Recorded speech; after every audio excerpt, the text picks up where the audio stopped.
Hi అండి, నమస్తే. Welcome back to my channel Nayaki's kitchens and blogs. చలి బాగా బయట పెరిగిపోతోందండి.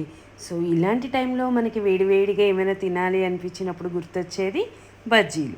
సో అందులోనూ మిర్చి బజ్జీ అంటే ఇంకా చెప్పనవసరమే లేదు. సో ఆలు స్టఫింగ్తో ఈ మిర్చి బజ్జీ చేశాను. ఒక్కసారి దాని ప్రాసెస్ ఏంటనేది చూసేద్దామా, రండి.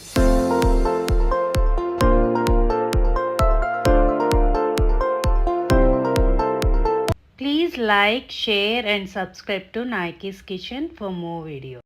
ముందుగా ఈ మిర్చి బజ్జీలు తయారీ విధానికి 1 కప్పు శనగపిండి, ఒక హాఫ్ కప్పు బియ్యపిండి, అలాగే రుచికి సరిపడా కారం, ఉప్పు, చిటికెడు పసుపు, తర్వాత కొద్దిగా కొత్తిమీర ఫ్లేవర్ బాగుంటుంది, వేసుకోండి తప్పకుండా. అజ్వైన్, అలాగే కొద్దిగా కుకింగ్ సోడా, ఇవన్నీ వేసి ఒక్కసారి బాగా మిక్స్ చేసుకోండి. అంతా ఉప్పు కారం అవన్నీ కలిసేలాగా ఒక్కసారి మిక్స్ చేసుకొని కొద్దిగా నీరు పోసుకోండి.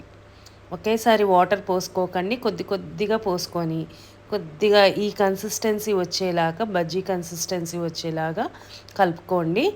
సో మీకు ఒకసారి చూపిస్తే చూడండి. ఇప్పుడు వేలు డిప్ చేస్తే మనకి ఎలా కోట్ అయిందో అలా చేసుకోవాలన్నమాట. తర్వాత బంగాళదుంపలు ఉడికించుకొని పక్కన పెట్టుకున్న తర్వాత తొక్కు తీసేసుకొని ఉప్పు, కారం, పసుపు, కొద్దిగా ఆమ్చూర్ పౌడరు, అలాగే ధనియా పౌడరు, అలాగే జీరా పౌడరు కొద్దిగా వేసుకొని అన్నీ కలుపుకోవాలన్నమాట. ఇది మన బాణలు పెట్టి నూనె పెట్టి స్టఫింగ్ మన బంగాళదుంప కూర చేస్తాం కదా, ముద్ద కూర, అలా అన్న చేసుకోవచ్చు. కాకపోతే ఆల్రెడీ ఆయిల్ కదా అని నేను ఇలా చేసేసాను. సో ఇలా అన్న కూడా చేసుకోవచ్చు. ఇలా పెట్టుకొని తర్వాత కొత్తిమీర, ఉల్లిపాయలు వేసేసుకొని బాగా మిక్స్ చేసుకొని పక్కన పెట్టుకోండి. సో ఇప్పుడు స్టఫింగ్ కూడా రెడీ అయిపోయింది. ఇప్పుడు మనము బజ్జీ మిర్చి తీసుకున్నాం కదా, బజ్జీ మిరపకాయలు తీసుకొని మధ్యలో ఘాటు పెట్టి లోపల ఉన్న గింజలు, విత్తనాలన్నీ తీసేసుకోండి.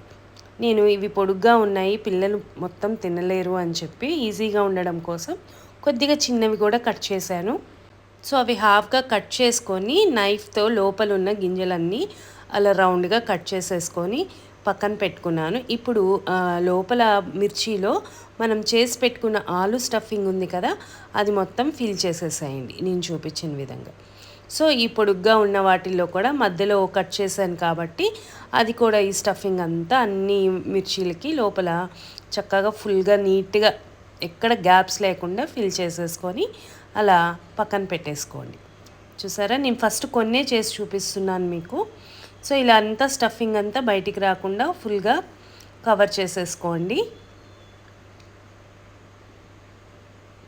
ఇప్పుడు స్టఫింగ్ అయిపోయింది కదా, ఒక కడాయి తీసుకొని అందులోకి డీప్ ఫ్రైకి సరిపడా ఆయిల్ వేసుకున్న తర్వాత మన బజ్జీ బ్యాటర్లోకి మనము కాచిన నూనె కొద్దిగా వేసుకొని బాగా మిక్స్ చేసుకోండి. బాగా బీట్ చేసుకుంటేనే బజ్జీలు అనేది బాగా వస్తాయి. సో ఇప్పుడు నూనె కాగింది, ఒక మిర్చి తీసుకొని బజ్జీలోకి బాగా డిప్ చేసుకొని అందులోకి ఆయిల్లోకి వేసేసుకోండి. ఫస్ట్ నేను 2 వేసుకున్నానండి చిన్నవి. ఇప్పుడు కొద్దిగా కాగిన తర్వాత తీసి పక్కన పెట్టుకొని అలాగే బ్యాచెస్ వారీగా 2గా వేసుకుంటున్నాను. ఒకేసారి వేయలేదు నేను. సో ఇప్పుడు పెద్దవి కూడా వేస్తున్నాను. చిన్నవి ఒక 4 వేసాను, పెద్దవి ఒక 4 వేసాను ఫస్ట్ ఇనిషియల్గా. సో ఇలా బ్యాచెస్ వారీగా ఫస్ట్ అన్నీ వేసేసుకుంటున్నాను. నాకు పైన ఇలా కాడలాగా పైన లేదండి, వీటికి రాలేదు. సో అందుకని నేను చేత్తో మిడిల్లోకి పట్టుకొని వేసుకున్నాను. సో కాడ ఉండుంటే మనం ఈజీగా ఇలా హ్యాండిల్కి ఉంటుంది కాబట్టి ఇలా తీసి వేసేదాన్ని. నేను ఒక్కసారి కాకుండా 2 టైమ్స్ ఫ్రై చేశాను. క్రిస్పీగా ఉంటే చాలా బాగుంటాయి.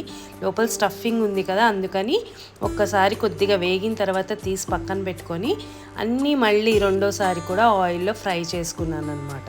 అప్పుడే సూపర్గా ఉంటాయి. చూసారు ఎంత బాగున్నాయి, చూస్తుంటేనే నోరు ఊరిపోతుంది కదా. సో నేను చేసిన విధంగా మీరు కూడా తప్పకుండా చేస్తారు కదా, మరి చేసి కామెంట్ రూపంలో తెలియచేయండి. మర్చిపోకుండా ఈ వీడియోని షేర్ చేయండి. సో ఇవన్నీ అయిపోయిన తర్వాత మిడిల్కి కట్ చేసుకొని కొద్దిగా ఆనియన్స్, అలాగే లెమన్ పిండుకొని, మీ దగ్గర ఉంటే ఫ్రైడ్ పల్లి ఇవన్నీ కూడా వేసుకొని, ఆల్రెడీ స్టఫింగ్ ఉంది ఇంకా హెవీ అవుతుందని నేను అవి వేయలేదు. సో లెమన్ అండ్ ఆనియన్స్ వరకే చేసేసాను. సో ఇలా పెద్దగా ఉన్నవి కూడా ఒక్కసారి కట్ చేసి మీకు లోపల చూపిస్తున్నాను.